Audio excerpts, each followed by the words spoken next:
And I was like, yes, Black Lightning's back. What am I doing? Hey, what's up guys, it's Cher, and I am really excited and I'm talking really loud and I don't know why! Okay guys, I'm gonna be really honest with you. I had an intro and I would go, hey, what's up guys, it's Cher Nick, and I'm like whatever TV show trash, and like I just feel like I don't want to do that anymore, but I feel like it was my best intro, so I might bring it back. So instead of it being Cher Nick, because I stopped using my middle name and just used my last name, I might just be like, hey, what's up guys, it's Cher and I'm Black Lightning trash. I might bring it back, but I don't want my girlfriend to make fun of me. And I just feel like she will. Hey, what's up guys, it's Cher, and this episode of Black Lightning was probably the saddest one yet. And you would think that it would be like the first episode because it was like the introduction, the daughters had been kidnapped, there was so much going on, like, ugh. But this episode was really sad.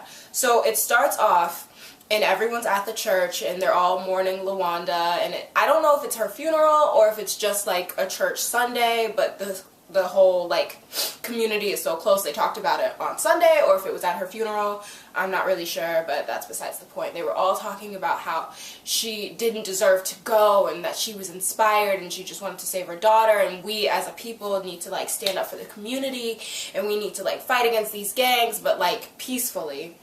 So the church man, the pastor, church man, he decides that he's going to do a walk for everyone where everyone can, you know, come together, walk, stand together and be like, we're fighting against, you know, police brutality, we're fighting against the 100 gang and anyone else who wants to defeat us as a community. But the cop friend of Jefferson Pierce is like, you know what, there's only going to be one squad car there, we're pretty sure that they're going to like try to kill someone, anyone, the pastor, and he should really try to call this off. So Jefferson Pierce goes and he talks to him and he's like, yeah man, I don't think it's like that good of an idea, I don't think we should be doing that, you know, it might not work out the way we want it to, so on and so forth. And we kind of notice that he's kind of shading Jefferson, and he's like, the only people you care about are your kids at home and the kids in your school. And he's like, that's not true, I care about everybody. But the thing is, even if he did only care about the kids in his school and the kids at his house, those are the only people he's responsible for. If he chooses to care for everyone, then great. But he's not obligated to. But the thing is, everyone looked up to Jefferson as he was growing up. He was like, I think, a track star, and everyone called him Black Jesus, and there was so much going on, and everyone looks up to him and thinks that he's such a big deal and such an amazing guy. He's starting to feel really responsible for that. And he's like trying to convince them, like, no, I care about the community, I care about you, which is why I'm telling you that you shouldn't do this, this march, this walkthrough. But he ends up doing it anyway, and then Jefferson actually shaded him back, and he was like, you have a $25,000 watch on, you got a silk handkerchief, are you for the people? And I was like, ooh, ooh, like, ooh, shit. And then on the other side, back in the family unit, we noticed that Anissa is slowly starting to like pull away from her family, and she's out here and she's doing her other things. So while the family was at church wondering where she was out and about in like this, like, what do they call it, like a junkyard? And she pulls out like a washing machine and she starts trying to figure out how to use her powers. This cool little girl, she out here and she punching it and she kicking it and she's trying to figure out how to make her powers work, and it's starting to hurt her at first, but then she gets the hang of it. And she out here and she kicking washing machines halfway across the field, and I was so happy. I was like, yes girl. Because the thing is, it's like with a lot of these TV shows, we see where they bring in these new people with superpowers and they're always so sad and they're mourning and they're like, I don't want all this power and responsibility, I don't know what to do with myself, I'm a monster. And she doesn't do that, and I really appreciate that, because I feel like that is so outplayed. I love seeing a black woman with superpowers and she's like, I'm gonna save the world. She said, I'm gonna figure out how this work and I'm gonna be a superhero. And I really have mad respect for that. I just think it's so cool. And she's also trying to figure out how it works. She's not just like, why do I have these powers now, I have to save the world. She's also trying to figure out how it works. So we see her later on in a library trying to figure out what's going on through genetic mutation. And this is also where she runs into Grace Cho. It seems like Grace Cho works at the library, and she's looking around and she's talking to Anissa, and they introduce themselves, and Anissa was checking out that ass. I saw her, we saw each other, And then she goes, oh, I mean, what's that you're reading? I see a comic book, you know, in your back pocket. Oh. And she explains to her, like, oh yeah, you know, I like, you know, cosplay and this and that, and I work at a bar, and we're throwing a cosplay party. You should come. I'd really want you to come. And she's like, alright, I'll show up. And she was like, but you gotta be in costume. So, you know, make sure you show up in a costume and, you know, you can come hang out with me and my friends. She was like, alright, bet. So now she's kind of like meeting this new mysterious girl, but she is still in a relationship with her current girlfriend. So I was like, I don't know. But the thing is, it's so difficult being like gay and being invited to stuff, because you're also looking at the girl who's inviting you and you're like, is she gay? Am I gay? Do I like her? It's so confusing sometimes. So I was like, okay, you know, let's see what happened. Let's see where this go. You know. And then with the other daughter, oh, Jennifer. This girl is bold as hell. She is at the family dinner with her family, and Anissa isn't showing up because she out and about, probably doing superhero stuff and whatnot. And she's like, man, her not being here sucks. And her mom's like, language! And I was like, what? And she was like, it's just, you know, it's really bad that she's not here because I really wanted her support. And her dad's like, what do you need support for, sweetie? And she looks her parents dead in the eyes and she's like, I'm ready to have sex. And I'm like, so basically she sits her parents down and she's like, guys, you know, I'm at that age. I feel like I'm ready. I want to have sex. You know, I'm just letting y'all know. Like, she was really, like, she dead ass came up in there and was like, you know, I'm ready to have sex. You know, I'm gonna have sex this Saturday. I'll be back before curfew, but I just wanted to let you guys know. And her parents are like, well, sweetie, we don't know, you know, if you should be doing that or if that's okay. And she's like, how old were you guys when you had sex? And they were like, go, drinking their wine. And she was asking them questions. She was like, was your first times with each other? And they're like, no. And she's like, well, you know, this is what I want to do. And the thing is, you can tell that the Pierce family has really brought their daughters up, and they're like, we want you to be strong, independent, passionate, and we want you to know what you're doing.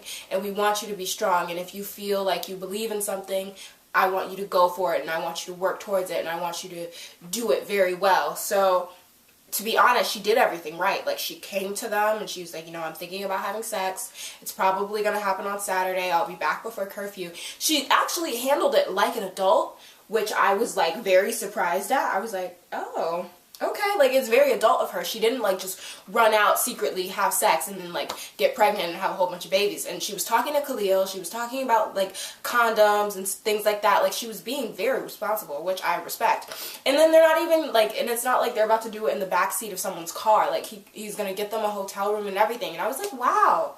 I respect that because, like, I don't know, when I was in high school, I wasn't thinking about having sex, but there was this one TV show, The Secret Life of an American Teenager. She was 15, she had sex once, got pregnant, and then it, like, started this whole, like, suave. And I was like, that's a very bad representation of American teenagers, and I feel like this one is slightly more realistic. I think both of them are pretty far-fetched, but I'm saying this one is more realistic. Homegirl just let her parents know. She was like, I'm about to be getting it on. Just letting y'all know. See you later. Like, I was dead. I was dead.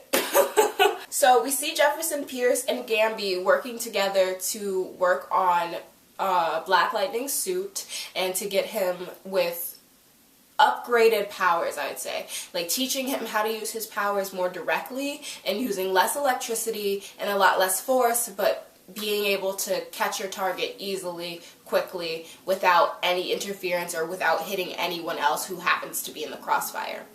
So we see them upgrading the suit and working on it, and it was so funny to me because there was a bad guy and there was a cop in the little hologram, and he kept shooting the cop by accident, and we finally see him get it and the precision, and we're working on it. It's great, it's going good, and he's like, you know what, I am ready to be Black Lightning and save the day. Okay, so let's talk about Tobias, because this man, I don't know if they're trying to set it up where he, like, isn't supposed to be a black man, or if he's just, like, full of self-hatred, or if it's because he's albino. Like, I don't know what's going on, but he's like, I'm so sick of all these black Negroes. I'm like, sir, you do also know that you are a black Negro, correct? Correct? And the thing I love about the show is that it's so unapologetically black. Like, we see the black church, we see like black people, like actual black brown people with like golden skin instead of like being light skinned and curly haired. We're seeing afro, we're seeing French braids. Oh, and another thing, Anissa was killing the game with those French braids, with those cornrows, whatever you want to call them. Like, they were giving me life, and I was like, wow, suddenly I really want to get like braids again. And that's so empowering, because I see a whole bunch of like white women wearing like cornrows, boxer braids, and all this other stuff in their hair, rather than us black women with our own hairstyles. And it was so cool to see Anissa in them, and I was like, yeah. And it makes me want to get braids too. So it's very empowering for black women to watch this show. So anyway, back to Tobias. I don't know what they're trying to say about him. I really want to know about his sidekick though, the girl. Like, when they were in there talking to Lady Eve, who is apparently running one half of the city, like, I don't know if they're like a partnership or if she's a little bit above Tobias. I don't know what's really going on with those two. But he comes and he gives her a whole bunch of money, and she's like, unless you want me to throw that at Black Lightning's head, I don't need it. And I was like, oh shit, she got money. She got money. I was like, okay, sis. So we see they're working together, and she's saying, I don't like church-going people, but they can believe in the church because it keeps them in line. But if they start believing in Black Lightning, who's doing all of these things that are like above and beyond and outside of the box, they're going to believe it too, and they're going to believe that they can take back these streets, which they cannot. So what you need to do is kill Black Lightning and kill the pastor. And he's like, bet, I got it. And so they go on ahead, and they start, you know, seeking them out, and they set it up where they have a guy who's going to, you know, do the shooting and supposedly kill the pastor and maybe a couple civilians, so on and so forth. So, like, we can install fear in them and have them be scared to march and to stand up to the 100 gang and all of the people who are, like, in cahoots with it. And I really am starting to believe that the cops are in on it, because why is only one squad car, like, set up to, like, watch the march? Like, it was ridiculous to me. I was like, oh yeah, the cops are in on it. And then when Tobias could just walk in and, like, strangle what's his name to death, and it was so scary to me. And then I watched another review, I'll probably leave a link for that below, and one of the people said, I'm pretty sure Tobias has powers. And I was like, bitch, what if he does have powers? Like, because that suddenly changes everything. And then it's probably why Black Lightning thinks Tobias is dead and Tobias thinks Black Lightning is dead. It adds like a little extra like zing. And that would be really like exciting to see. Like, that would be really crazy. Like, if he actually had powers. Holy crap. And then it's like, what kind of powers does he have? It's like, I have so many questions now. So when we end up getting to the march, everything is going fine, everything's looking good, but Anissa, Lynn, and Jennifer are all there, and he's like, crap, my kid, my girl, they gonna see me. And then Gamby's like, no, it's fine, do what you gotta do, save the world, you know, let's keep it moving, let's keep it pushing. And so they go ahead and they do so, and suddenly he sees the shooter come around the corner. And he drops down from the sky, and he stops it from happening. He uses like his little force field electricity thing, and then there's like another shooter behind him. He turns around, he knocks that one out too, and we think it's all good. And then the pastor is saved, and he's looking at Black Lightning, and he starts to sing, and he's like, amazing grace, how sweet the sound. And then suddenly the whole crowd like joins in, and they're all like singing at Black Lightning, and I was like, this is weird. And this is where I agree with Tobias, because they roll up in their car, and he's like, why are they singing? Why are they singing? Why are they singing? And I was like, same. And he was like, no, no, no, no, no, no, no. And I was like, someone's having a temper tantrum. At the end of the day, the pastor still gets shot, because he sends like his angel of death, this white woman that he has by his side. I don't know if that's his girlfriend, if that's his henchman, if that's like his right hand or what, but this girl has been in every single episode looking like she's ready to kill people, and I was scared as hell. I'm scared of her. I won't even hold you up. And then she does this thing with her makeup where she wears like eyelashes, like eyelash extensions on her bottom lashes, but like in 3 little sparses, and it's like the scariest but sexiest looking thing in the world, and I'm always like, am I scared or am I turned on right now? I can't tell the difference. So she ends up shooting the pastor and Khalil, who is Jennifer's boyfriend, and they're both rushed to the hospital, and it's so sad seeing them in the hospital, because Jennifer's obviously distraught. Like, this is her boyfriend, this is the person that she was, you know, going to sleep with, and so on and so forth, and the person that she wanted a future with.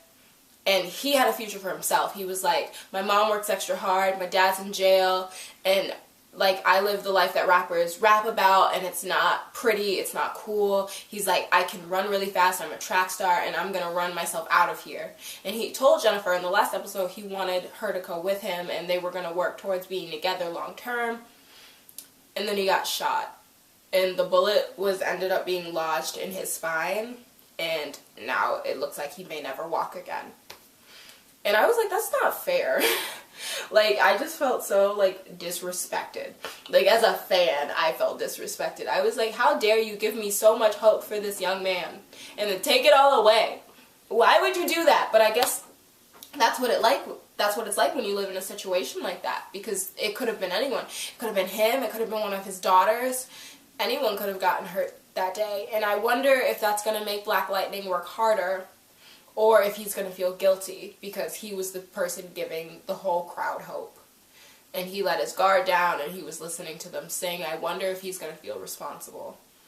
And it's funny now because it looks like Lynn is turning over to the good side, and she's going to let him be Black Lightning, and she's not really going to complain about it. And she seems like she's going to be pretty cool with it. But I wonder how long that's going to last. And I don't want her to, like, change her mind. I need her to support him. And I don't want her to waste his time when he could be doing so many other things. And then especially when she was coming at him today in this episode and was like, I think our daughters should live with me, I don't think they should live with you, this and that, so on and so forth. So I just wonder where it's going to go. And this episode was just really sad, but it was a very good episode. Definitely 10 out of 10. It's so interesting, and I love watching everything come together. And as the storyline grows, and we saw Gamby, and he deleted a picture of Tobias, and I wonder why he did that. I feel like he did it because he doesn't want Black Lightning to see it. He doesn't want to start that rage again. He became Black Lightning in the first place to kill Tobias, and then to find out Tobias is alive, it would probably take away a lot of what he's doing, because right now he's doing it for the people so everyone can feel safe. But then if he finds out Tobias is alive, he's going to have a personal vendetta against Tobias, and he's going to probably be damned with the people of Freeland. He's going to just want to go after Tobias, which I kind of understand if that was why he did it, but I think that is. So I guess we're just going to have to wait until next week and see what happens next. This episode was amazing. It was delightful. I really enjoyed it, and it made me really sad at the end because Khalil did not deserve this, okay? Khalil deserves better. They made him such a good, warm, happy character. And then they just, almost killed him off, and now he can't walk. And I just wonder how this is going to affect Jennifer. I wonder if this is going to affect Khalil, and I'm like, I wonder what's going to happen with that. Like, I wonder what's happening with everything. Like, Anissa and Grace, that's her girlfriend. She's learning how to be a superhero. There's so much happening in the past, only 3 episodes. There's been 3 episodes, and I feel like I know so much information, and I'm so excited and anticipating for the next episode. It's just, the show's really good. It's never going to stop being good, and I'm very excited to see what the future holds. And I'm really excited for next week's episode. It was really good. It was really good. I really enjoyed it, and I hope you guys did too. Leave your comment below. How did you feel about this episode? Who do you think is the big bad villain? Like, who should we be worried about? Should we be worried about Tobias? Lady Eve? Is Gamby evil? Is the pastor evil? Like, tell me everything that you guys are thinking. Leave it in the comments below, and I will definitely respond. Let's have a conversation, okay? So like, comment, subscribe if you want to. It's all fun and games here, and I will see you guys next week. Peace!